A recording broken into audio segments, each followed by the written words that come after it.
Welcome to Mojo TV. Bulletin ముందుగా headlines. ఉక్కదాడిలో మృతి చెందిన చంద్రమౌళికి పవన్ నివాళులు.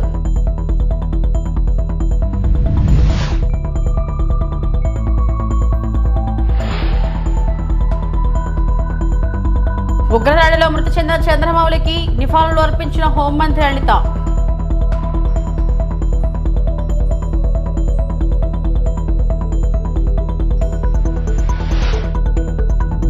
వైఎస్ జగన్ పై ఎంపీ కేశినేని శివనాథ్ ఫైర్.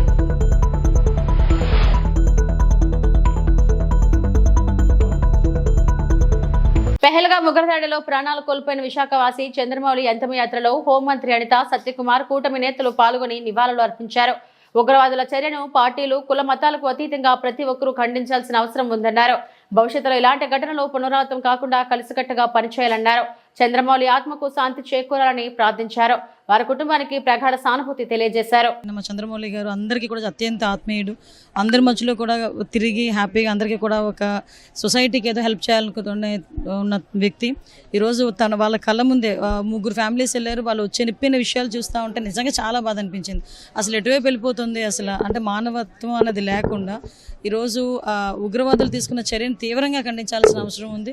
ఎందుకంటే ఇంతవరకు ఉగ్రవాదులు ఏదైనా మిలిటెంట్స్ ప్రొఫెషనల్గా వెళ్ళేవారు. అలాంటిది ఈరోజు సివిలియన్స్ మీదకి వచ్చి వాళ్ళు కూడా క్వశ్చన్ ప్రిపేర్ చేసుకుని దానికి తగ్గట్టుగా వాళ్ళు చంపడం అనేది మరి క్రూరంగా చంపారండి. ఈరోజు వాళ్ళిద్దరు ఆడపిల్లల్ని వాళ్ళ భార్యని చూస్తూ ఉంటే నిజంగా మనసు తరుక్కుపోతుంది. కంపల్సరిగా దీనికి ప్రతిచర్య అనేది కంపల్సరిగా ఉంటుంది. కానీ ఒకటి చెప్తున్నాను ఏంటంటే ఇటువంటి సంఘటనలు మళ్ళీ పునరావృతం కాకుండా చూసుకోవాల్సిన బాధ్యత మనందరి మీద ఉంది. దీన్ని ప్రార్థీలందరూ కూడా పార్టీలకు అతీతంగా, మతాలకు అతీతంగా, కులాలకు అతీతంగా అందరూ తీవ్రంగా ఖండించాలి. మన సమానత్వం గురించి, మన స్వేచ్ఛ గురించి మనం పోరాటం చేసే పరిస్థితి రావాలని మాత్రం కోరుకుంటున్నాం. సరదాగా ఫ్యామిలీతో టూర్ కోసం వెళ్ళిన చంద్రమౌళి ఇలా కావటం చాలా చాలా బాధాకరం. ఉగ్రవాదుల ఈ చర్య అందరూ కూడా భక్తులతో ఖండించాల్సిన అవసరం ఉంది. బట్ ఏది ఏమైనా సరే భారతదేశానికి ఇది ఒక బ్లాక్ డేగా మనం అందరం భావించాలి. మరి గౌరవ ప్రధానమంత్రి గారు చెప్పినట్టుగా ఎవరైతే ఈ చర్యలకు పాల్పడ్డారో వాళ్ళు ఖచ్చితంగా దానికి భారీ మూల్యం చెల్లించుకునే పరిస్థితి వస్తూ ఉంది. ప్రపంచంలో ఎక్కడ వాళ్ళు ఉన్నా సరే ఖచ్చితంగా వాళ్ళని పట్టుకొని వాళ్ళకి తగిన శాస్తి జరిగి భవిష్యత్తులో ఇంకొకరు ఇటువంటివి చేయాలంటే భయపడే విధంగా తప్పకుండా మన చర్యలు ఉండాలని కూడా అందరూ కోరుకుంటున్నారు. ఒక మంచి వ్యక్తిత్వం ఉన్న వ్యక్తి అటువంటి చంద్రమౌళి గారు ఇలా దుర్మరణం పాలు కావటం చాలా చాలా బాధాకరం. ఆయన ఆత్మకి శాంతి కలగాలని వాళ్ళ కుటుంబ సభ్యులకి ప్రగాఢ సానుభూతిని కూడా తెలియజేసుకుంటారు. లిక్కర్ స్కామ్ లో అడ్డంగా దొరికిన జగన్ ప్రజల దృష్టి మళ్లించేందుకు కుట్రలు పన్నుతున్నాడని విజయవాడ ఎంపీ కేశినేని శివనాథ్ ధ్వజమెత్తారు. రాష్ట్రానికి పెట్టుబడులు రాకుండా చేసేందుకు అసత్యాలు ప్రచారం చేయిస్తున్నాడని మండిపడ్డారు. ప్రవాసాంధ్రులకు తాము అండగా ఉంటామని, నిర్భయంగా పెట్టుబడులు పెట్టవచ్చని, ప్రవాసాంధ్రుల జోలికి ఎవరొచ్చినా ఉపేక్షించలేదని హెచ్చరించారు. వాళ్ళ వచ్చిన కంపెనీలన్నీ పెట్టుబడులతో వస్తే వాళ్ళ స్వర్ణాంధ్రప్రదేశ్ దిశగా రాష్ట్రం ప్రయాణిస్తుంటే ఎప్పుడూ కుట్ర కుతంత్రాలతో రాజకీయాలు నడిపే ఈ పులివెందుల జగన్ రెడ్డి మళ్ళీ ఇంకో కుట్రకు నిద్రలేపాడు. ఇతను దొంగ దొంగ అని ఎదుటోడిని దొంగ చేస్తాడు. ఎందుకంటే ఇతను 21 క్లౌడ్ కంపెనీలు పెట్టారు. ఈ 21 క్లౌడ్ కంపెనీలకి ఒక్క దాంట్లో ఆఫీస్ లేదు. 21 సూట్ కేస్ కంపెనీలు పెట్టిన చరిత్ర నీది. ఈ సూట్ కేస్ కంపెనీలకి అడ్రస్ కూడా, ఆఫీస్ అడ్రస్ కూడా లేని జగన్ రెడ్డి ఇవాళ నువ్వు అక్కడ ఉన్న ఎన్ఆర్ఐలను విమర్శిస్తావా? నువ్వు నీ యొక్క బ్యాచ్ గుర్తుంచుకోండి. ఈ ఎన్ఆర్ఐలు తప్పకుండా రండి, పెట్టుబడులు పెట్టండి, ఇక్కడ ఉన్న పారిశ్రామిక అభివృద్ధికి కృషి చేయండి. మీకు మా ప్రభుత్వం ఆహ్వానిస్తుంది.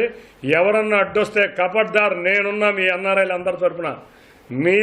మీరు కష్టపడి సంపాదించిన సంపాదన పెట్టుబడులు ఇక్కడ పెట్టి పరిశ్రమలకి అభివృద్ధి చేయండి. రాష్ట్రాన్ని ముందుకు తీసుకువెళ్ళబడింది. గత 5 సంవత్సరాలలో ఈ రాష్ట్రం అధోగతి పాలు చేసిన వారికి బుద్ధి చెప్పే విధంగా మనకు యువతకి ఉద్యోగాలు కల్పించాలి. సమాజానికి చేటు కాబట్టే ప్రజలందరూ చాలా దూరంగా పెట్టారు ఇతన్ని. ఇతను పులివెందుల ఎమ్మెల్యే కింద నిలబెట్టారు. ఆఖరికి ప్రతిపక్ష హోదా కూడా ఇవ్వలేని పరిస్థితిలో ఉన్నారు. ఇటువంటి వాళ్ళందరూ మీరు చూస్తుంటే డ్రామా ఆర్టిస్టులు. ఇవాళ మద్యం కేసు, బిగ్ బాస్ ఎవరో తెలిసిపోయింది. ఇట్లా కేసుల్ని డైవర్ట్ చేయడానికే ఇటువంటి రాజకీయాలు చేస్తున్నారు. కాబట్టి ఎన్ఆర్ఐలకు మరొక్కసారి కోరుతున్నాను, మీరు ఎవ్వరూ అధైర్యపడవద్దు. ఇటువంటి బురద రాజకీయాల్లో వాళ్ళు ఎంత అంటిద్దామన్నా కూడా అభివృద్ధిని ఆపలేరు, నిజాన్ని ఆపలేరు. తప్పకుండా మీ తోడు నేనుంటా. మీరు ధైర్యంగా ముందుకు రండి, పెట్టుబడులు పెట్టండి. అఖిలపక్ష సమావేశం తర్వాత ఏఐఎంఐఎం చీఫ్ అసుద్దీన్ ఓవైసీ మాట్లాడుతూ ఘోరమైన పహల్గామ్ ఉగ్రవాద దాడిని ఖండిస్తూ త్వరితగతిన స్పందించే బృందం నుండి ఆలస్యంగా స్పందన మరియు దాడి జరిగిన ప్రదేశంలో సిఆర్పీఎఫ్ లేకపోవడం వంటి భద్రతా లోపాలను ఎత్తి చూపారు. పాకిస్తాన్ తో సింధు జల ఒప్పందాన్ని నిలిపివేయడాన్ని కూడా ఆయన సమర్థిస్తున్నారు. మరియు ఉగ్రవాద గ్రూపులకు ఆశ్రయం కల్పిస్తున్న దేశాలపై చర్యలు తీసుకోవాలని పిలుపునిచ్చారు. కాశ్మీర్లపై తప్పుడు ప్రచారాన్ని ఎదుర్కోవాలని ఓవైసీ ప్రభుత్వాన్ని కోరారు. మరియు జాతీయ భద్రతపై ప్రభుత్వం తీసుకున్న నిర్ణయాలకు పూర్తి మద్దతును వ్యక్తం చేశారు. और तीसरा ये कि हमारे संविधान में आर्टिकल 355 है जो ये कहता है कि यूनियन पर एक ड्यूटी है एक्सटर्नल एग्रेशन से स्टेट्स को बचाने के लिए। तो ये तीनों चीज़ें हैं सरकार के सामने और वो जो मुनासिब समझते हैं इन टेररिस्ट ग्रुप के खिलाफ, जिस देश में इन टेररिस्ट ग्रुप को पनाह दी जा रही है, मदद दी जा रही है, उनको ताकत दी जा रही है, उनके खिलाफ एक्शन ले सकते हैं। चौथी बात यह है कि इंटरनेशनल लॉ इस बात की इजाज़त देता है कि हम नेवल और एयर ब्लॉकेट करें पाकिस्तान के सेल्फ डिफेंस में और सैंक्शंस लगाएं पाकिस्तान के ऊपर, ख़ास तौर से आर्म्स सेल्स में। इसके बाद मैंने ये कहा कि वहाँ पर मेडोज़ में आखिर क्यों सीआरपीएफ नहीं थी वहाँ पर, क्योंकि मैंने पूछा है कि जनवरी में सीआरपीएफ के 2 यूनिट को हटा लिया गया था वहाँ से। उसी सिलसिले में मैंने ये भी पूछा कि क्विक रिएक्शन टीम को 1 घंटा लगा ऊपर पहुँचने के लिए, जब तक ये पूरे शयातीन, ये तमाम जालिम लोग वहाँ पर मज़हब पूछकर गोली मारते रहेंगे।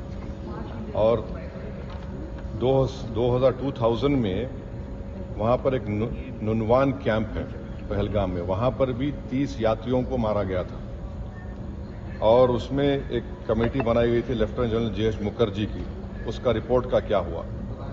तो ये सब बातें हमने कही हैं और हम उम्मीद करते हैं कि साथ ही साथ मैंने ये भी कहा कि कश्मीरियों के ख़िलाफ़ और कश्मीरी स्टूडेंट्स के ख़िलाफ़ जो झूठा प्रोपेगेंडा किया जा रहा है वो रुकना चाहिए। और अगर लोग सोशल मीडिया में या टीवी चैनल के कोई एंकर्स हैं, ये भी मैंने कहा, अगर वो हिंदू मुसलमान नफरत में इजाफा करेंगे तो वो लश्कर तैयबा मुस्कुराएगा उनके ऊपर, पाकिस्तान मुस्कुराएगा उनके ऊपर। आप इस तरह से किसी एक समुदाय को जो इस बाइज्जत इस मुल्क के शहरी हैं और मुसलमानों का इससे कोई ताल्लुक़ है ना कभी रहेगा, यकीनन हम मान रहे कि इन दहशतगर्दों ने किसी का रिलीजन पूछकर उनकी जान ली, वो कंडेमनेबल है, मेरे पास तो अल्फाज भी नहीं है। मगर अगर आप उसके जवाब में अगर यही करेंगे तो फिर हम उन लोगों को ताकत बख्श देंगे जो इन्होंने इस तरह का टेररिज्म किया। अब ये सरकार के ऊपर है और हमने इंडस वाटर ट्रीटी के बारे में कहा कि बहुत अच्छी चीज़ है कि हम नहीं बोल दिए, मगर आप बताइए हम पानी कहाँ रखेंगे? पानी तो कहीं रखना पड़ेगा ना आपको। तो और इसमें आप देखिए कि इंडस वाटर ट्रीटी में जो పశ్చిమ గోదావరి జిల్లా పాల్కొల నియోజకవర్గం యలమంచిలి మండలంలో మన రైతు మన రామానాయుడు కార్యక్రమంలో 2,20,00,000తో జలజీవన్ మిషన్ అభివృద్ధి పనులకు శంకుస్థాపన చేసిన రామానాయుడు ఆయన మాట్లాడుతూ కూటమి ప్రభుత్వంలో రాష్ట్రంలోని అన్ని జలాశయాలను వచ్చే జూన్కి సరిపడా నీటి నిల్వలు ఉన్నాయి. వేసవిలో త్రాగు సాగు నీటి అవసరాలకు ఏ ఇబ్బంది లేదు. యువతకు ఉద్యోగ అవకాశాలు కల్పించేందుకు ప్రపంచ స్థాయి కంపెనీలను ఏపీకి రప్పిస్తూ అభివృద్ధి చేస్తారు చంద్రబాబు. కట్టుబడి పాలకొల్లు నియోజకవర్గంలో సురక్షిత త్రాగునీరు నిమిత్తం అంటే ఇంటింటికి కుళాయి కానీ ఫిల్టర్ బెడ్లు కానీ సంపులు కానీ ఓహెచ్ఆర్ల నిమిత్తం దగ్గర మరి 80 కోట్ల రూపాయలు మన నియోజకవర్గంలో కేవలం సురక్షిత త్రాగునీరు ఇవ్వడానికి మనం నిధులు కేటాయింపు చేసి వేళ శంకుస్థాపన చేసుకుంటూ వస్తూ ఉన్నాం. అదేవిధంగా ఏదైతే రహదారులు కూడా రైతాంగానికి అవసరమైన రహదారులు కూడా మరి ఇంత పెద్ద ఎత్తున రోజు కూడా రాత్రి కూడా చూసారు, రాత్రి సమయంలో కూడా మరి నిన్న కూడా పెద్ద ఎత్తున ఒక 8 గ్రావెల్ రోడ్లు శంకుస్థాపన చేశాం. ఇట్లా ప్రతిరోజు ప్రతి నిత్యము కూడా ఈ పెద్ద ఎత్తున రైతాంగానికి మహిళలకు మరి ఇంత పెద్ద ఎత్తున నిధులు కేటాయించి ఈవేళ పనిచేస్తుంది తెలుగుదేశం జనసేన బీజేపీ ప్రభుత్వం అని చెప్పి తెలియజేసుకుంటూ మరి ఇప్పటికీ మన రైతు మన రామానాయుడు కార్యక్రమంలో భాగంగా రైతాంగానికి 42 కోట్ల రూపాయలు మరి ఇప్పటి వరకు కూడా మరి రోడ్ల నిమిత్తం శంకుస్థాపనలు చేశామని అంటే ఎంత పెద్ద ఎత్తున మరి ఈవేళ రైతాంగానికి ఈ ప్రభుత్వం సేవ చేస్తుంది అనేది ఇదే పెద్ద ఉదాహరణ.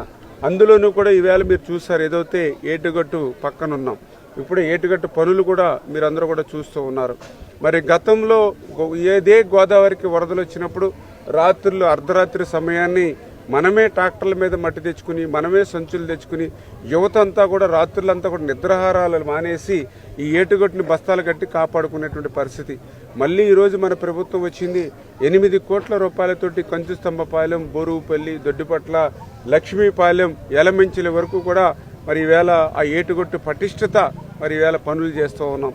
మరి నేను అడుగుతూ ఉన్నా, గత 5 సంవత్సరాల వైఎస్ఆర్సీపీ పాలనలో మరి ఒక్క తట్టమట్టి కూడా మరి వాళ్ళు వేసినటువంటి పరిస్థితి లేదు. ఒక్క రూపాయి కూడా మరి గ్రాంట్ ఇచ్చినటువంటి పరిస్థితి ఏటుగట్టుకు లేదు. అంటే పనిచేసేటువంటి ప్రభుత్వానికి, పనికిరానిటువంటి ప్రభుత్వానికి, పనిచేసేటువంటి నాయకుడికి, పనికిరానిటువంటి నాయకుడికి ఇవే ఉదాహరణలు ఇదే ఇటువంటివే. అంచేత ఖచ్చితంగా రేపు ఇంకా ఏదైతే ఇక ఎలమంచిల నుంచి చించినాడ వరకు కూడా రిమైనింగ్ బ్యాలెన్స్ ఉంది ఏటుగట్టు, దానికి కూడా ఒక 8 కోట్ల రూపాయలు ఎస్టిమేషన్ వేసాం. అది కూడా తొందరలోనే నిధులు మంజూరు చేసి టోటల్గా నా నియోజకవర్గంలో కంచుస్తంభంపాలెం నుంచి బాడవ ఎండింగ్ వరకు కూడా ఏటుగట్టుని అత్యంత పటిష్టం చేసి ఏమాత్రం వరద వచ్చినా కూడా ఆ యొక్క బెదురు అదురు లేకుండా మనందరం కూడా మరి ప్రశాంతంగా నిద్రించేటువంటి విధంగా ఏటుగట్టుని పటిష్టం చేసేటువంటి బాధ్యత కూడా. అకాల వర్షము గాలులకు నష్టపోయిన మామిడి పంట రైతులను గుర్తించమని ఉద్యాన శాఖ అధికారులను ఆదేశించిన రాష్ట్ర మంత్రివర్యులు మండపల్లి రాంప్రసాద్ రెడ్డి. అన్నమయ్య జిల్లా లక్కిరెడ్డిపల్లి మండల సాధారణ సర్వసభ్య సమావేశం మండల ప్రజా పరిషత్ అధ్యక్షులు మద్రేవుల సుదర్శన్ రెడ్డి అధ్యక్షతన నిర్వహించారు. సమావేశానికి ముఖ్య అతిథిగా విచ్చేసిన మంత్రివర్యులు మండపల్లి రాంప్రసాద్ రెడ్డి మాట్లాడుతూ అధికారులు, ప్రజాప్రతినిధులు రాజకీయాలకు అతీతంగా మండల అభివృద్ధికి కృషి చేయాలని, ఉపాధి హామీ పథకంలో అవకతవకలు జరిగితే కఠిన చర్యలు ఉంటాయని, అధికారులు, ప్రజాప్రతినిధులు రాజకీయాలకు అతీతంగా సమన్వయంతో పనిచేసి మండల అభివృద్ధికి కృషి చేయాలని రాష్ట్ర మంత్రివర్యులు మండపల్లి రాంప్రసాద్ రెడ్డి అన్నారు. ఎంతో వెనుకబడి ఉన్న లక్కిరెడ్డిపల్లి మండలం నేడు అభివృద్ధి పదంలో ముందుకు వెళుతుందని, మండలంలో ఉన్న అధికారులు, ప్రజాప్రతినిధులు ప్రతి ఒక్కరూ రాజకీయాలను పక్కన పెట్టి అభివృద్ధికి మొదటి ప్రాధాన్యత ఇవ్వాలన్నారు. గ్రామాలలో ఉన్న నిరుపేదలకు ప్రతి ఒక్కరికి జాబ్ కార్డులు మంజూరు చేసి పనులు కల్పించాలని అన్నారు. రాష్ట్ర ఉప ముఖ్యమంత్రి పవన్ కళ్యాణ్ 4,000 కోట్ల రూపాయలతో గ్రామాలలో అభివృద్ధి పనులు చేపట్టడం జరిగిందని, ప్రస్తుతం గ్రామాలలో మరింత అభివృద్ధి జరగాలంటే ఉపాధి హామీ పథకాన్ని బలోపేతం చేయాలని తెలియజేశారు. కార్యక్రమంలో మండల ప్రజా పరిషత్ అధ్యక్షులు మద్రేవుల సుదర్శన్ రెడ్డి, ఎంపీడీఓ ఉషారాణి, తహసీల్దార్ శ్రీనివాసులు తదితరులు పాల్గొన్నారు. ముందుకు వస్తున్నారు. ఇప్పుడు చెప్పినట్టు మోడల్ ప్రైమరీ స్కూల్ విషయంలో మనందరికీ తెలుసు, గత 30-40 సంవత్సరాల నుంచి మన ఊర్లలో కూడా ఒకే అధ్యాపకుడు ఉండేవారు. ఒకే క్లాస్లో కూర్చొని 1వ తరగతి, 3వ తరగతి, 5, 6, 5 వరకు కూడా మనం అందరం కూర్చుండేవాళ్ళం. దాన్ని గ్రహించిన మా మంత్రివర్యులు ఒక మంచి నిర్ణయం తీసుకున్నారు. రాష్ట్రంలో ఉన్న విద్యా వ్యవస్థను గాడిలో పెట్టాలని చెప్పి దానికి తీసుకొని ఒక జీవోను కూడా రద్దు చేయడం జరిగింది. ఆ జీవో ఏం జీవో సార్? 117 జీవోను రద్దు చేశారు. ఆ జీవో రద్దు అయ్యే రోజు కూడా 175 నియోజకవర్గాలకు సంబంధించిన ముఖ్యంగా ఉన్న ఎవరైతే ఎమ్మెల్యేలు అయితేనే, మంత్రులు అయితే అందరినీ పిలుచుకొని ఒక దగ్గర కూర్చోబెట్టుకొని ఒకటే చెప్పడం జరిగింది. ఎక్కడ రాజకీయం చేసినా సుమారు 65 లక్షల మంది విద్యాభ్యాసం పొందుతున్నారు ప్రభుత్వ పాఠశాలల్లో. ఇక్కడ మనం రాజకీయం చేయకూడదు. నేను కానీ మా తండ్రి గారు ముఖ్యమంత్రి ఫోటోలు కానీ, ఒక కులం కానీ, మతం కానీ ఎక్కడ పాఠ్య పుస్తకాల్లో ఉండకూడదని ఒక మంచి నిర్ణయం తీసుకున్నారు. ఆ నిర్ణయానికి ప్రతి ఒక్కరు మేము కూడా ఒప్పుకున్నాం. ఆ తర్వాత కూడా అక్కడ పనిచేస్తున్న ఎవరైతే అధ్యాపకులు ఉంటారో వాళ్ళకు కూడా మనం సంతోషంగా పెట్టాలా. అధ్యాపకులు బాగున్నప్పుడే ఖచ్చితంగా పిల్లలకు కూడా నాణ్యమైన విద్యా వ్యవస్థను అందించగలుగుతామని చెప్పి ఆ సంఘాలతో ఎవరైతే సంఘ నాయకులు ఎవరైతే ఉన్నారో రాష్ట్రంలో ఉన్న అన్ని యూనియన్స్తో చర్చించి వాళ్ళ విషయంలో కూడా మంచి నిర్ణయం తీసుకున్నారని తెలుస్తూ ఉంది. ఇంకా మూడోది, ఎవరైతే విద్యార్థులు ఉంటారో గ్రామ స్థాయిలో తప్పకుండా ఒక్కొక్క క్లాసుకు తప్పకుండా ఒక అధ్యాపకుడు అనే వ్యవస్థను తీసుకొని వచ్చి ఈరోజు ఇప్పుడు రేపైతే ఏదైతే కొత్త అకాడమిక్ ఇయర్ స్టార్ట్ అవుతా ఉందో 25-26లో ఒక శుభ పరిణామంగా భావించవచ్చు. అలాగే మేము ఒకటే చెప్తున్నాం, ఎక్కడ రాజకీయాలు చేసినా కొన్ని ప్రాంతాల్లో రాజకీయం చేయకూడదు. దానికి ముఖ్యంగా విద్యా వ్యవస్థ ఉంది కాబట్టి తప్పకుండా రాబోయే 4 సంవత్సరాల్లో ఈ రాష్ట్రంలో ఉన్న విద్యా వ్యవస్థను గాడిలో పెట్టేదానికి ఈ ప్రభుత్వం అలాగే ఈ అధ్యాపకులు ఎవరైతే చిత్తశుద్ధిగా పనిచేస్తున్నారో వాళ్ళు ముందుకు తీసుకొని పోతారని ఈ సభాముఖంగా తెలియజేసుకుంటూ వాళ్ళందరికీ శుభాభినందనలు తెలియజేసుకుంటున్నాను. ఆలూరు నియోజకవర్గం ఆస్పరి మండలంలోని కల్లపరి గ్రామంలో జనాలు విషజ్వరాలతో అల్లాడుతున్నారని ఆలూరు ఎమ్మెల్యే శ్రీ బూసినే విరూపాక్షి ఆవేదన వ్యక్తం చేశారు. కూటమి ప్రభుత్వం ఆంధ్రప్రదేశ్ లో ఏర్పడి సంవత్సరం అవుతున్న గ్రామాల్లో నెలకొన్న పరిస్థితులపై అధికారులు వైద్యాధికారులు కన్నెత్తి కూడా చూడడం లేదని అధికారులపై కూటమి ప్రభుత్వంపై మండిపడ్డారు. వైఎస్ఆర్సీపీ ప్రభుత్వంలో ప్రతి గ్రామంలో వైఎస్ఆర్ వినేస్ క్లీనింగ్ ఏర్పాటు చేసి వైద్యాధికారులను అందుబాటులో ఉంచడం జరిగిందన్నారు. కానీ ఈ కూటమి ప్రభుత్వం వచ్చాక ఆరోగ్యశ్రీ పథకం ఎత్తేసిందని తెలిపారు. అస్పరి మండలంలో త్రాగునీరు సమస్య అధికంగా ఉందని పలుమార్లు అధికారులకు నాయకులకు తెలియజేశానని ఆయన ఇప్పటి వరకు ఎలాంటి చర్యలు తీసుకోవాలని అన్నారు. మన ఆస్పర్ మండలం, మా ఆలూరు కాన్సెస్ ఆస్పర్ మండలంలో విలేజ్ ఒకటి కల్లపారి గ్రామం అనే విలేజ్లోన అక్కడ విష జ్వరాలు వచ్చి దాదాపుగా 2 రోజులు 3 రోజులు అయింది. ప్రభుత్వము అక్కడ కన్నెత్తని చూడలేదు. అదేవిధంగా డాక్టర్లు కానీ అసలు పట్టించుకొని పాపాన్ని లేదు. నేను డిఎంహెచ్ఓ ఫోన్ చేస్తే సార్ ఇప్పుడు పంపిస్తాం సార్ అని చెప్తారు. ప్రభుత్వం ఎంత అన్యాయమైన పరిపాలన చేస్తున్నారంటే, ఇంతకుముందు మా జగనన్న ప్రభుత్వంలో వారానికి ఒకసారి విలేజ్ క్లినిక్ అని ప్రతి విలేజ్కి డాక్టర్లను పంపించేవారు. వీళ్ళు ఈ కూటమి ప్రభుత్వం వచ్చినాక అసలు ఆరోగ్యశ్రీని ఎత్తేసినారు. అసలు ఆరోగ్యశ్రీకి అసలు లేదు. ప్రజలకు వైద్యము విద్య అనేది లేకుండా ఈరోజు ఇంత దుర్మార్గమైన పరిపాలన చేస్తున్నారు. అసలు విష జ్వరాలు వచ్చి పడిపోతుంటే ప్రభుత్వం ఏమి చేస్తుంది అనేది మేము మాట్లాడుతున్నాము. ఎందుకంటే ఏదన్నా చిన్న పిల్లలకు జ్వరాలు వస్తేనే అంత అల్లాడిపోతారు. పెద్దవాళ్ళకి దాదాపుగా 100 మంది పైన ఈరోజు కలపాడులో విష జ్వరాలు వచ్చి, ఎందుకంటే ఆడ కలుషితమైన నీరు తాగి వాటర్ నేను చెప్తాను, ప్రతి మీటింగ్లో నేను చెప్తాను, వాటర్ లేదు, ఆస్పర్మనకు వాటర్ లేదని చెప్తాను. అలాంటిది అసలు ఇంతవరకు వాళ్ళ ప్రభుత్వం కూటమి ప్రభుత్వం వచ్చి సంవత్సరమైంది, ఇంతవరకు దానికి నీళ్ళు వాటర్ గురించి పట్టించుకునే లేరు, వైద్యం గురించి పట్టించుకునే లేరు. సంవత్సరమైంది అసలు వైద్యం అంటే గాలికి వదిలేసినారు, ఆరోగ్యశ్రీని పక్కన పెట్టేసినారు. వీళ్ళు చెప్పిందేమో ఒకటి, చేసేది ఒకటి చేస్తున్నారు. అదేవిధంగా ఖచ్చితంగా మేము డిఎంహెచ్ఓ ఫోన్ చేసినాం, ఇమీడియట్లో పోయి ఆ ఊరికి పోయి అక్కడే ఉండి మన ప్రజలకి వైద్యం అందించాలనే విధంగా మేము కోరుతున్నాం. సంగారెడ్డి జిల్లా సదాశివపేట మండలం సూరారం గ్రామాన్ని సందర్శించిన 25 మంది విదేశీ ప్రతినిధులు. జిల్లా కలెక్టర్ కాంతి వల్లూరు అధికారులు వారికి ఆత్మీయ స్వాగతం పలికారు. MGNREGS ద్వారా జరుగుతున్న ఉపాధి హామీ పనులను పరిశీలించారు.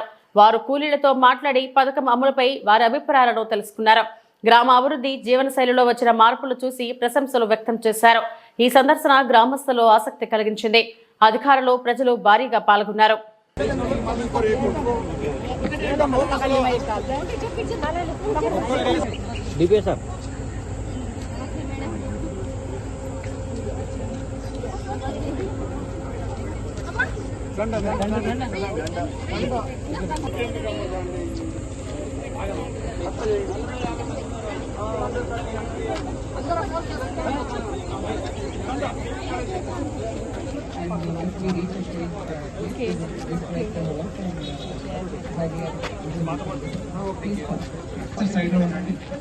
దయచేసి వెనకాతల ఒక మన టీంని లోపల రాకుండా చూసుకోండి. Okay.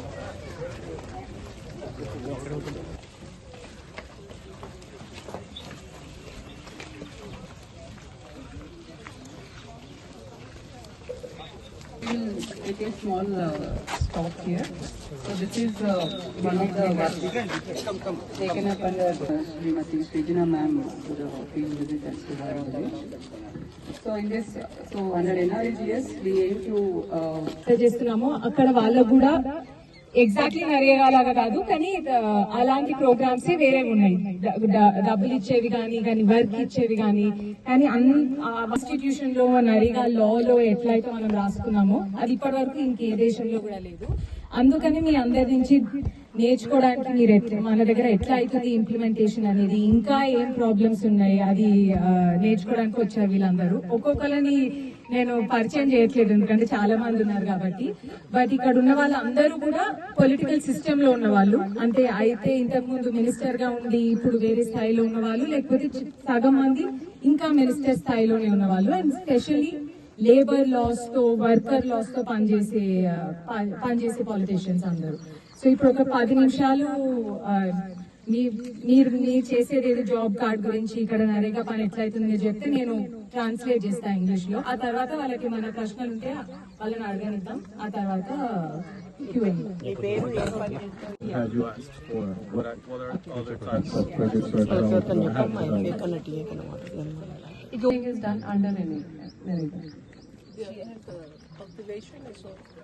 No, they are individual fields. So Narega, one thing is they have conquered these rights in the last decades. And after 20 years of implementing this program, which new levels of rights they are aiming for? I mean, what's the next? What would they like?